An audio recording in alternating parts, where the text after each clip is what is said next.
Kun ammoo paartii lammaffaa barnoota koorsii weebsaayitii keenyaati. Paartii yeroo dabree irratti akkaataa karaa salphaa ta'een akkamitti weebsaayitii akka banannu akkasumas doomeen neemii keenya bilisaan akkamitti akka fudhannuu fi wantoota hedduu waliin ilaallee turre paartii jalqabaa irratti jechuudha. Kun ammoo paartii lammaffaa barnoota koorsii weebsaayitii keenyaati. Paartii kana keessatti ammoo tiima yookaan ammoo tempileeta sirrii ta'e akkamiin akka filannu akkasumas akkamiin akka dizaayin godhannu karaa salphaadhaan isin agarsiisa. Yeroo dabree akkuma beektan iNews yookaan ammoo tempileetii kana weebsaayitii keenyaaf filannee turre. Osoon dizaayinii keenyatti hin seennee jalqaba irratti waan isin himutu jira guys. Tempileeta gizee filattan yookaan ammoo tiima gizee filattan niichee keessan irra dhaabbachuun filachuu hin dagatinaa. Fakkeenyaaf waa'ee maalii barsiistan, waa'ee maalii gadhiistan sanirra dhaabbatanii filachuu qabdan jechuudha. Fakkeenyaaf mee tempileeta keenya deebinee haa ilaallu. Fakkeenyaaf tempileeta keenya irratti iddoo pilaas kana filadhee warri bilbila qabdanis ammoo isteepumaan kompiitara irratti amma isin garsiisu kana hordofuudhaan godhattan jechuudha. Biloogar tempileet biloogar kunoo akkuma agartan biloogar tempileet kan jiru naafta. Jalqaba irratti gooyaa tempileet weebsaayitii jedhamu seennee turre jechuudha. Weebsaayitii san keessatti akkamitti tiima yookaan ammoo tempileet sirrii ta'e akkamiin akka filannu guutumaan guututti ilaallee jirra. Garuu niisheen baay'ee murteessaadha jechuudha. Fakkeenyaaf biloogar tempileet yeroo jettan weebsaayitii jalqaba irratti isin dhufu kanan seente jechuudha. Weebsaayitiin kun gooyaa tempileet jedhama. Tempileetii yookaan ammoo tiimii barbaaddan as keessaa ni argattan bifa kiriiteen waan akka yaaddenaadha bituun isin dararamu jechuudha. So sana jalqaba irratti weebsaayitii kana biloogar tempileet 2025 isa jiru kana ni filattan. Amma asirratti niish yookaan ammoo waan isin irra dhaabbattanii hojjettan irra dhaabbatee jechuudha kan tiima filattan. Fakkeenyaaf waa'ee teekinooloojii barsiistaa, waa'ee maalii dubbachuu deemtu, waa'ee oduu barsiistaa sanirra dhaabbattee dizaayina siftoo ni filattaa jechuudha. Fakkeenyaaf gubbaa kanatti haala kanaan erga weebsaayitii seentanii gubbaa kanarratti maleen isin tarreessaa niichee isaa guutumatti isin haa by style, by feature, by topic, by column fi akkasumas by sidebar kan jiru. Kana keessaa toopikii kana ni filattanii kallattumaan maal isinii fida niichee garaagaraa isinii fida jechuudha. Niicheen inni isinii fidu ammoo kan akka teekinooloojii yookaan ammoo kan akka oduulee garaagaraa waa'ee doktorummaa barsiistan fakkeenyaaf waa'ee doktoraa taatan waa'ee heelzii kan barsiistan fakkeenyaaf haala kanaan isinii fidaa jechuudha. Sana booda maal gootan gaddeemuudhaan as keessaa kan barbaaddan ni filattan. Fakkeenyaaf waa'ee footogiraafii barsiistaa fakkeenyaaf footogiraafii footoo garaagaraa kaastee footoo san jalatti barreeffama garaagaraatiin ibsuu akkasumas personal peejii yookaan ammoo kan dhuunfaa keetii waa'ee filmii waa'ee oduu fi kanneen kana fakkaatan haala kanaan isinii fidaa jechuudha. Kanaafuu as keessaa waa'ee maalii barsiisuu deemta. Fakkeenyaaf wanni ati barsiistu waan ati barsiistu irra dhaabbattee tempileeta filachuu qabda jechuudha. Maaliif dizaayinni inni itti hojjetame saniif jechuudha. Fakkeenyaaf raankii siitoodhaaf baay'ee si fayyada. Namoonni sarchii gisee si godhan hedduu akka si harkataniif si fayyada. Kanaafuu niish yookaan ammoo waan fedhinnaa qabdu paashinii yookaan ammoo waan ni maxxansitee ni danda'attee addu ni filatta jechuudha. Fakkeenyaaf as keessaa waa'ee viidiyoo maxxansuu barbaadde viidiyoon ati maxxansitu ammoo fakkeenyaaf yuutuubii irraa fuutee maxxansita viidiyoo san jalatti wayii haasawette barreeffamaan haasawette. Fakkeenyaaf viidiyoon ati maxxansitu tempileet liinkii san ammoo responsiiviidha jechuudha. Responsiiv jechuun fakkeenyaaf dizaayinii isaa sirriitti siif kaa'ama jechuudha. Akkasumas yuunikii, animee fi kanneen kana fakkaatan hedduu jira. Waa'ee bizinesii barbaaddu, onlaayin shopping store kanneen kana fakkaatan. Asirratti oduu gammachiisaa takka ammoo niiws yookaan ammoo oduu garaagaraatii fi teekinooloojii onlaayin bizinesiif yoo barbaaddan tempileetii baay'ee filatamaa tokko jira jechuudha. Tempileetii san guutumaan guututti san ni buufanna. Warri kaan ammoo kan barbaaddan as keessaa ni buufattanii. Dizaayiniin ammoo akkuma amma isin garsiisu kanaan dizaayin godhattan tokkuma dizaayiniin jechuudha. Amma kana buufachuudhaan maal goona? Fakkeenyaaf iddoo pilaastan filadhee maaliin godhaa poolaar tempileet jettanii sarchii ni gootan guys. Maal gootan poolaar biloogar tempileet kunoo akkuma agartan poolaar biloogar tempileet jettanii sarchii ni gootanii gaafa isin sarchii gootan ammoo jalqaba irratti isiniif dhufa. Poolaarii kana ni dabarfattan. Tiimni kun maaliif isin fayyadaa yookaan ammoo tempileetiin kun maaliif isin fayyadaa? Teekinooloojiif isin fayyadaa, oduu garaagaraa maxxansuudhaaf isin fayyadaa, wantoota garaagaraatiif isin fayyada. Baay'ee salphaadha akkasumas raankii ta'uudhaaf baay'ee filatamaadha. Isa kana maal gootan poolaar kun akkuma agartan gooyaa tempileet keessaa jalqaba irratti ni dhufa jechuudha. Yookaan ammoo liinkii isaa isiniif hin maxxansaa rakkoon qabu warri haala kanaan isiniif dhufuu didee komentii irratti nabeessuu hin dagatinaadha. Liinkii isaa komentiilaan isiniif hin maxxansaa. Sana booda isa poolaar biloogar tempileetis yookaan maal gootan daawunlood ni godhatanii jechuudha. Amma tiimni kun wantoota garaagaraatiif nu fayyada. Oduulee maxxansuu yoo barbaadan, teekinooloojii maxxansuu yoo barbaadan, akkasumas bizinesa garaagaraa onlaayin irraa maxxansuu yoo barbaadan karaa salphaadhaan maal gootan poolaarii kana daawunlood ni godhatan guys. So baay'ee filatamaadha. Amma kana dizaayin akkamitti akka goonuu fi waan hunda waliin ilaalla. Sana booda gaddeemtanii kunoo dizaayiniin isaa haala kanaan fakkaata. Fakkeenyaaf baay'ee salphaadha. Raankiin tahaa monetizing ta'a fi kanneen gada fakkaatan waa hunda ta'a jechuudha. Amma kana daawunlood godhannee template keenya irratti upload goonee design isa bifa sirrii ta'een godhanna jechuudha. Kanaafuu maal gootan jala kanarratti wantoota hedduu isiniif fidaa live preview akkuma yeroo dabre ilaallatti akkasumas baay'ee fi kanneen kana fakkaatan daawunlood qaba. Isin maal gootan isa daawunlood jiru kana ni daawunlood godhatan jechuudha. Baay'ee filatamaadha. Daawunlood gaafa gootan ammoo maallaqa tokko malee daawunlood isiniif ta'a.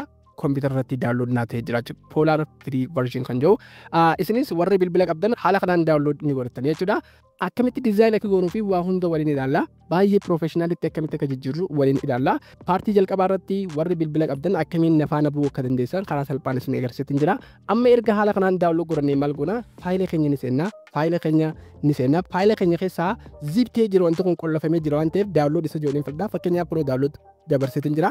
Isa kana maal gootan warri bilbila qabdan qabdanii teessanii extract gootan warri bilbila qabdan sirriitti badda extract godhu warri computer qabdan ammoo maal gootan quba lamaan ni filattanii sana booda isa extract jiru ni filattan kunoo extract all isa jiru ni filattanii sana booda baay'ee salphaadha haala kanaan maqaa kanaan godhachuu barbaaddan sinjaa yoo barbaaddan maqaa ni jijjiirrattanii akka isin jalaan banneef yoo maqaan akkanaa as keessa jiraate yookaan ammoo isa extract yoo jala kanarratti akkuma agartan inni godhatanii maqaan unique jedheetii yaada sana booda wanti kun zip irraa aan zip isiniif ta'a jechuudha. Isiniif banamaa jechuudha sigalee kanaafuu karaa salphaadhaan anzip erga haala kanaan goone faayilli keenya haala kanaan nuuf bana amma isa kana gara bloogii keenyatti upload godhuu qofaa jechuudha baay'ee salphaadha fakkeenyaaf as keessaan hin deebi'a sana booda maaliin deebi'a bloogii kiyyanin seena bloogiin kiyyaa haala kanaan naaf daa sana booda maaliin godhaa amma karaa salphaadhaan tiima kiyya maxxansuudha jechuudha isa tiin jiru kana niin filadha isa tiin jiru gaafaan filadhu haala kanaan dizaayinii garaagaraa naaf daa nuti amma dizaayinii lafaa qabna waan ta'eef isa mallattoo xiqqoo tanaa filachuudhaan sana booda riistoor isa jiru kana niin filadha sana booda waan amma daawunlood godhe poolaar yookaan ammoo tiima yookaan ammoo teempileetaan amma daawunlood godhe karaa salphaadhaan asirratti ol baasuu qofaa jechuudha. Kanaafuu karaa salphaadhaan maaliin godhaa isa upload jiru kana niin filadha. Baay'ee salphaadha.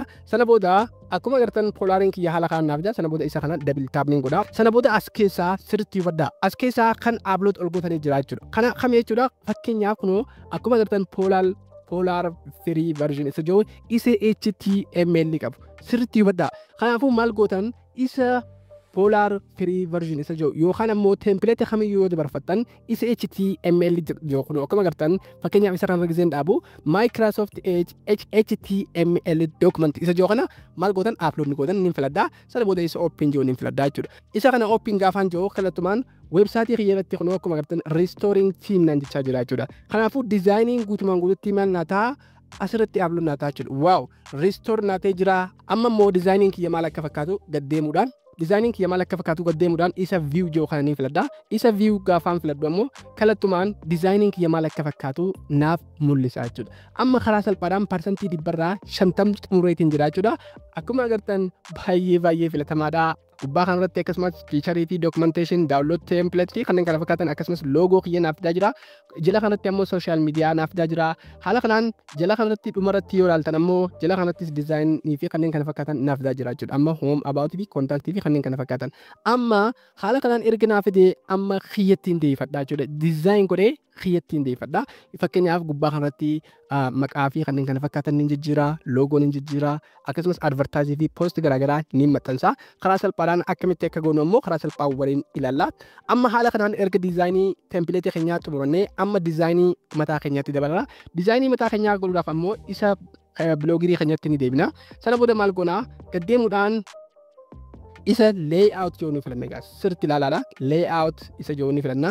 Amma jalqabarratti wanti nuti goonu maali loogoodha jechuudha. Fakkeenyaaf header loogoo kana maal goona iddoo qalamaa kana ni filanna. Sana booda loogoo keenya ni jijjiirra jechuudha. Loogoo kana jijjiiruudhaaf yoo barbaaddan maqaadhaan loogoo Canva keessa seentanii dizaayinii godhachuu ni dandeessaniin. By the way kanarraa ammoo baay'ee salphaan ammoo maqaa keessaniin kaachuudha. Fakkeenyaaf isa upload jiru kana ni filadhaa. An dizaayina tolchadheetiin jira waan ta'eef sana booda isa faayil jettu kana filachuudhaan upload godhachuu ni dandeessanii. Yookaan ammoo maal gootanii yoo hanga ammaa loogoo hin qabaanne maal gootanii haala kanaan isa upload jiru gaafa filattan imeejiin ni kutteessirra. Kanaafuu karaa salphaadhaan maal gootan maqaa keessan asirratti sirreeffachuu hin dandeessinaadha. Fakkeenyaaf murree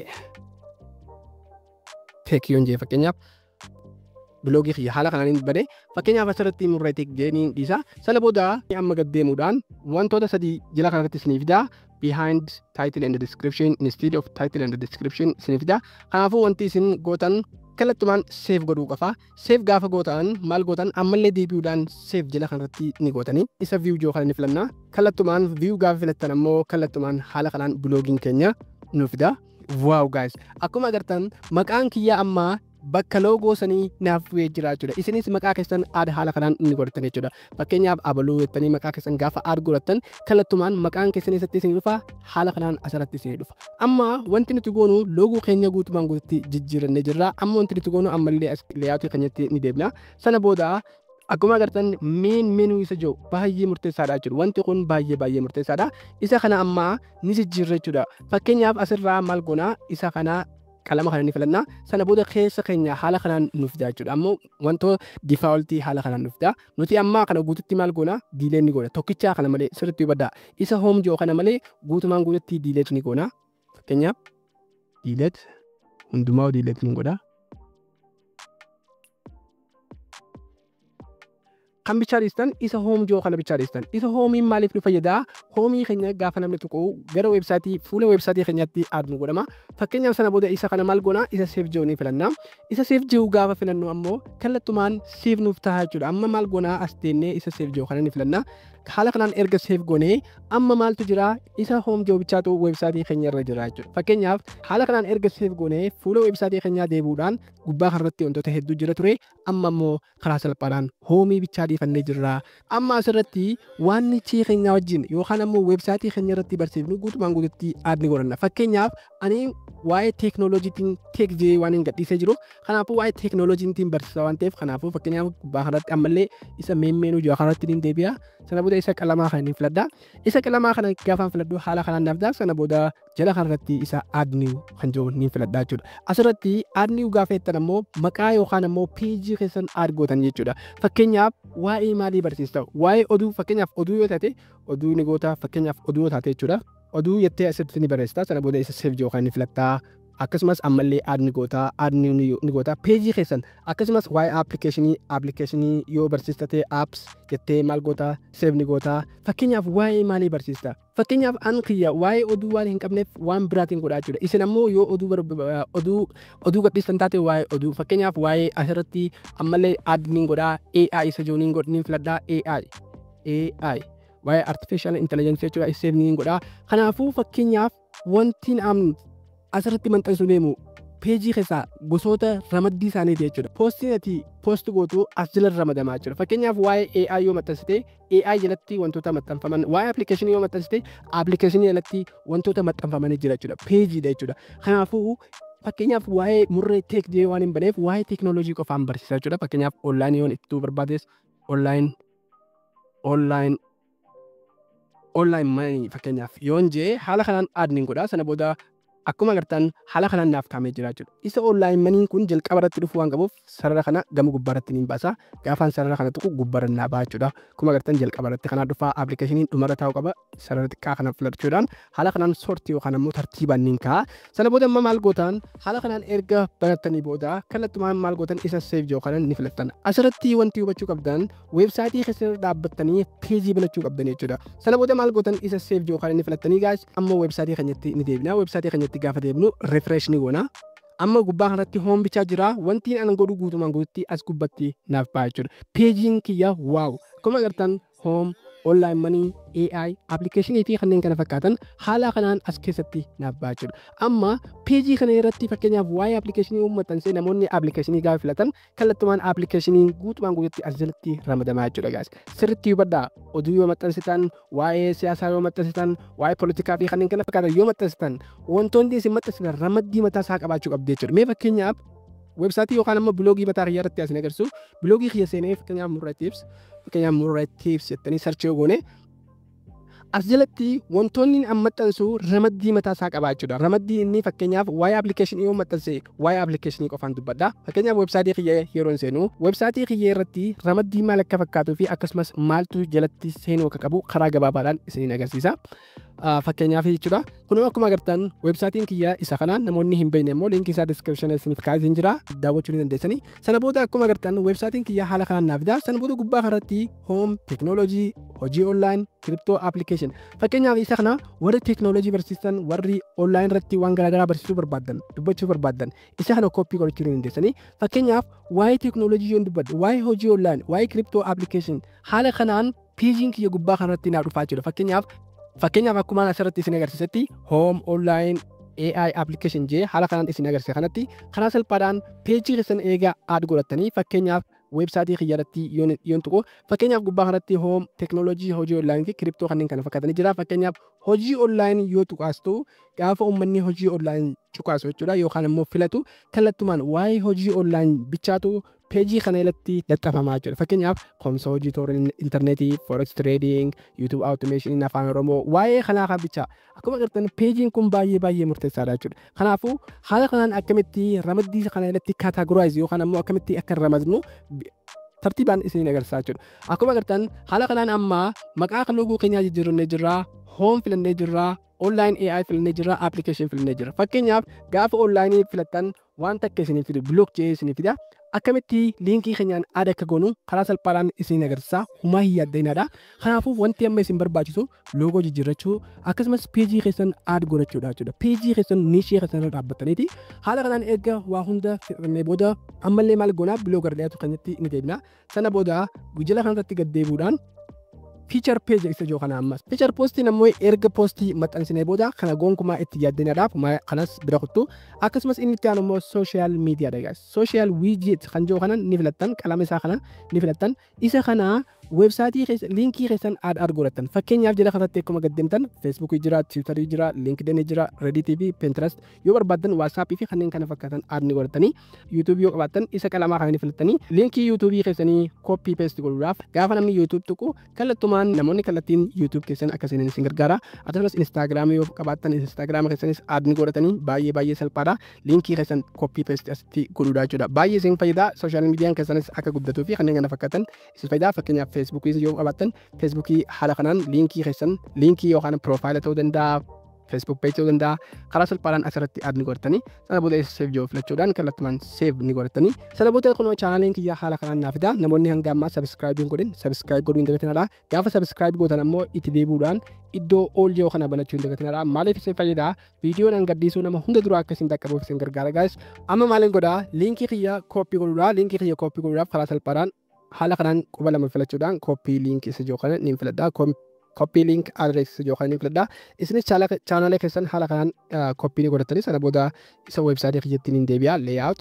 Sana booda linkii kana iddoo kana kan jiru isa kana control V warri computer qabdan warri bilbila qabdan ammoo qabdanii save paste ni gootu.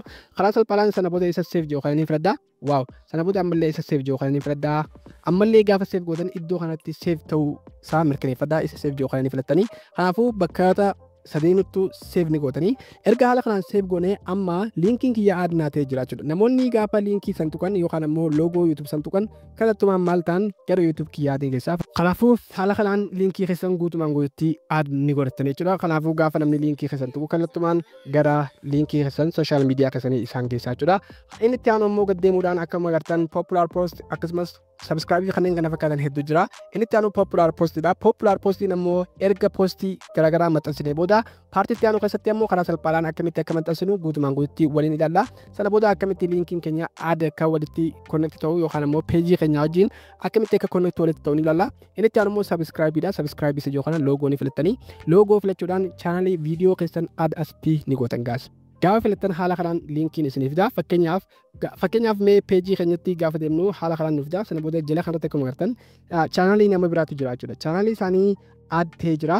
Kanaafuu karaa salphaan maal gootan layout deebitanii kanaafuu linkii keessan copy paste godhuu qofa. Fakkeenyaaf iddoo share joo kana ni filattanii sana booda maal gootan linkii isaa isa embed ta'e kun akkuma agartan embed isa joo kana ni filattanii sana booda karaa salphaan isa copy joo kana filachuudhaan maal gootan bloogii keessan deebitanii copy ilaa hanga asirraa ila hanga asitti paste ni gootanii haala kanaan paste ni gootanii karaa salphaadhaan gaafa paste gootan isa save gajoo kan ni gootanii kana booda viidiyoon keessan kallattumaan gara websaayitii irratti isinii baachudha. Fakkeenyaaf reefuu qabiraa ture amma kana haala kanaan ni godhatanii feesbuukii akkasumatti godhachuu dandeessanii warra kaan ammoo erga post maxxansinee booda post 2-3 ni maxxansinaa karaa salphaadhaan akkamitti akka maxxansinu wal duraa duubaan ni ilaalla.